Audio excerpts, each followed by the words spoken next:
Yeah. Hello, John. Hello, Oliver. So something very unusual in the news there that caught my eye was that barristers are going on strike and they're going on strike 3 days this week. This is an escalation from something that happened in October.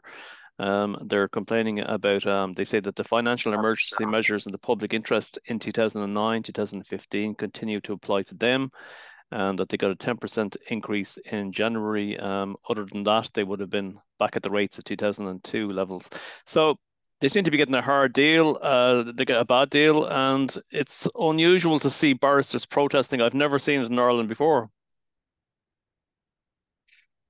No, but this is strange times. But the business of the barristers are these the what are we call the criminal barristers, the That's correct. ones that are that this free legal aid and employed by the state to defend criminals charged with various crimes, particularly sometimes on the person or persons, and of course of robbery or some other kind of crime. And so the judge, generally, somebody applies for free legal aid, and the judge grants this free legal aid. Now, it seems to be granted willy nilly across the board for one's charged with serious crime. And quite frankly, it's the victim that should be getting assistance as regards their legal costs and to be met, and not the business of free legal aid, but that it be met because they're the victim, they're the first. But the law, as we know in this country, has come under disrepute because of the lenient or lack of sentences to jail for people committing crime against a person. Now, the barristers and solicitors employ the barristers when this business of barristers are needed to support the application that's granted by the judge, this case for criminal offences. And it seems to be, in many ways, in favour of the criminal rather than the victim. And it should be the other way about. The criminal has committed the crime and to perhaps to have proceeds of crime for all we know. And the barristers and solicitors that granted free legal aid for these type of people, it's misconstrued in my opinion and in the opinion of many people, which is why the law and sentences come under disrepute. So with regard to the barristers, I regret to say there won't be much public sympathy for them.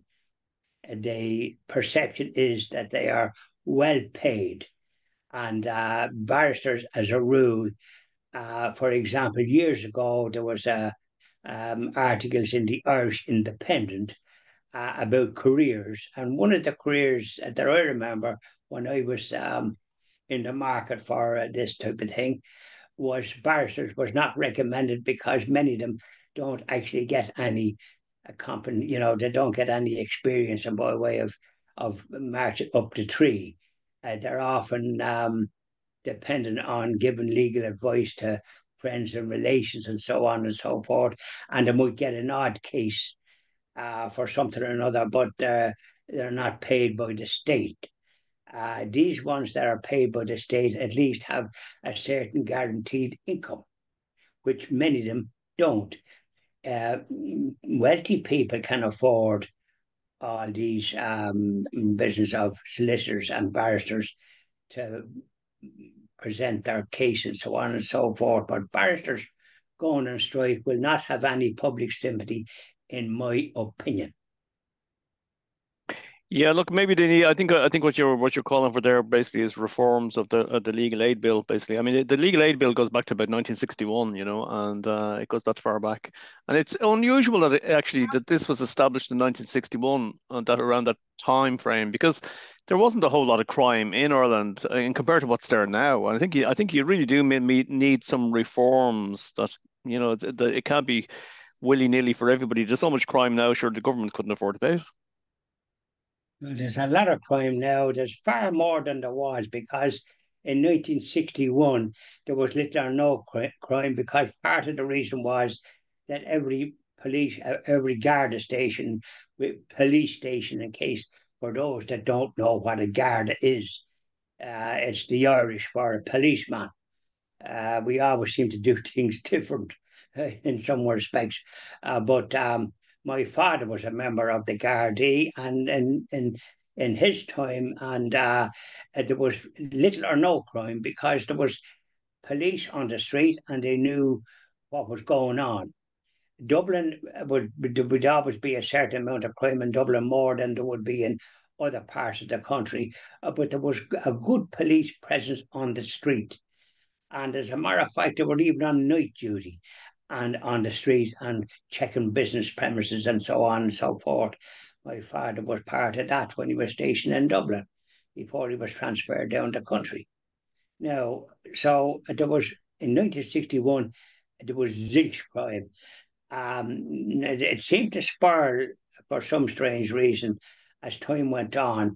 And one of the effects of that was in the Supreme Court, Judge Murray, if I remember rightly, brought in some kind of a very peculiar law, that a person charged with crime could stay silent.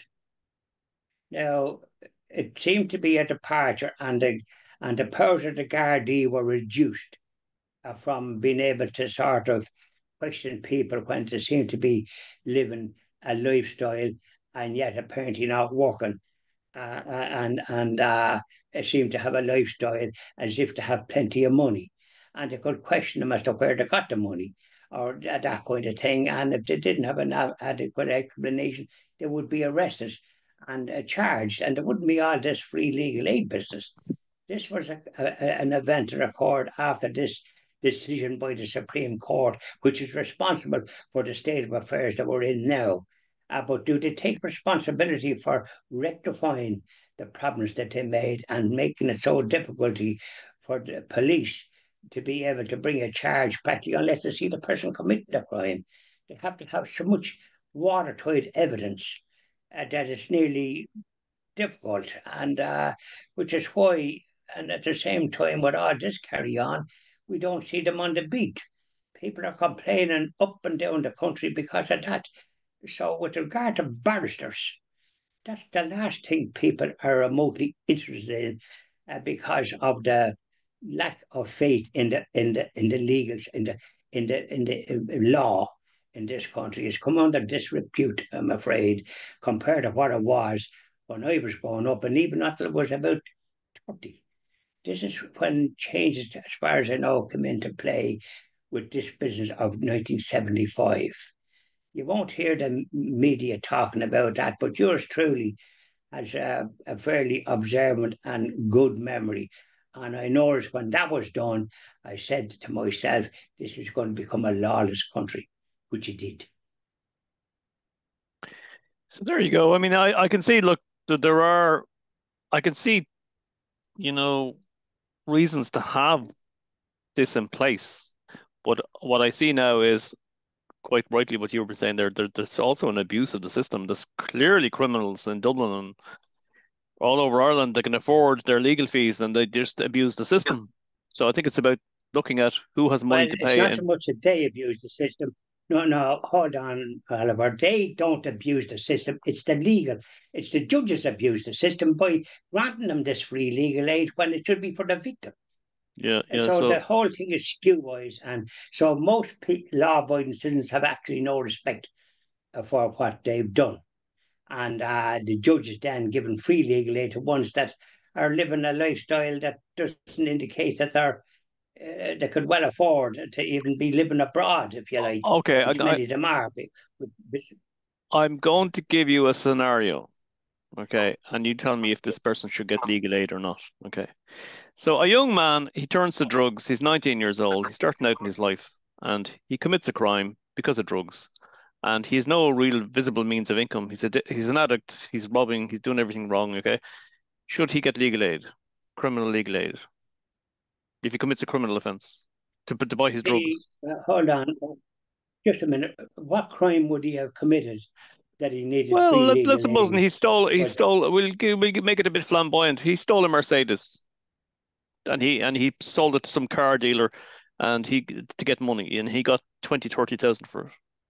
when you see that is just a crazy system, to be honest with you. And a chap like that, there's no excuse. He can use social backgrounds and all this bullshit that they come out with. And none of us were born with silver spoons in our mouth. We all had to come up the Okay, hard way, I'm going to give you a including myself. sec. So, look, uh, the scenario that you painted there, if that person is guilty of a crime, the business of free legal aid shouldn't apply whatsoever. Okay, Uh, they should be okay. they should be charged with the crime, and then whatever way it is, free legal. Why should it be getting barristers and solicitors and heaven knows what Because I'll when tell they're you why now already in a gone second. down a bad road? I'll tell you now in a second. Okay, so now second scenario, a known drug dealer in Dublin City has a house and it's worth 3 million euros. He's various assets all over the country, investments in bars and restaurants and the whole lot. Okay, a regular scenario now in Dublin. I could understand someone like that not getting free legal aid, and unfortunately, there are people like that getting free legal aid. But going back to the guy that's 19 and he robs the Mercedes, he's starting out in life, okay, and intervention by barristers and the whole lot in the judicial system at that point in his life would be a good thing. So I would say that anybody who's very young, who's starting out in crime, that they deserve the benefit of the doubt. They deserve the criminal legal aid, but those who have the means to pay Well, thinking, shouldn't. Oliver, I'm afraid, quite frankly, if one has experience of life, the business of that sort of thing just doesn't apply. If you're that way inclined criminal wise, you're going to continue on that. And Okay. you'll be getting this, that, and the other as you go through life, and very rarely is sentenced to a prison because apparently the prisons are overcrowded and more prisons are needed. So when people commit crime, there's a penalty. There always was a penalty, but nowadays the business of tolerance and this, that, and the other is misplaced. Hmm. People that commit crimes, the person that owned a Mercedes might have been at a severe loss That's right. because it's not everybody can have such a car or any car, but it's the attacks on the person, and because one thing leads to another. If you're on drugs, you don't know what you're doing and what harm you might liable to be doing even before you're brought to trial. What harm are you doing in the home? What harm are you doing to society or wherever you live? I mean, we see it in the streets. Years ago, when myself and my late wife were in Middle Abbey Street, which is just beside O'Connell Street. It's not a rundown area. At Windsor Terrace there, I think we were going to go in for the bite. Before we knew where we were, a couple of individuals come across, including a woman, suffering from drugs. And honest to goodness, only I am fairly strong-willed. I, in good, strong language, told them what I do, where they should go and what should happen to them. When Hmm. I just say old palsy walsy business and sort of afraid to open your gob, people can intimidate you, and we know that Dublin now is gone to hell. So where's all this free legal aid? What effect does that have? Zilch. And then once they're abroad from that are foreigners, they're getting the thing as well when they come before the court for crimes that are committing against a person against this, that, and the other. Hmm. Now, so it's abused. And it's the victim should always get the assistance, the criminal, no. Yeah, I suppose in this conversation we've kind of forgotten the victim there. That's a very good point. Well, it's the victim, in my opinion, is the most important. And they're the ones that needing the help of the state, not the criminal. The criminal should paddle their own canoe without putting more expense on taxpayers. Don't forget, we're paying 23% value added tax.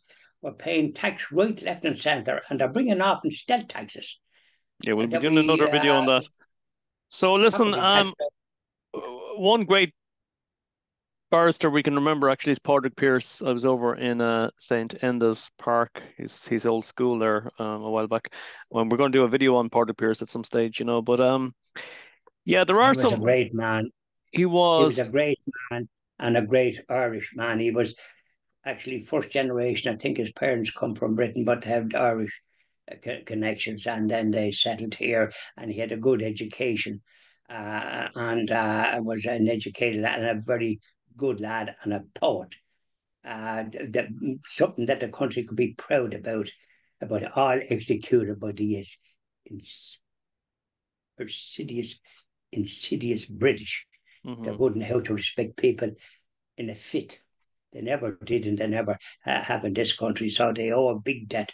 But talking about Paddy Pierce just reminds me of that. But as a vis-a-vis the law and barristers, I think public will have absolutely no sympathy with that, because we find the state of things.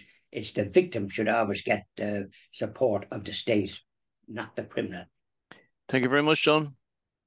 Thank you very much, Oliver.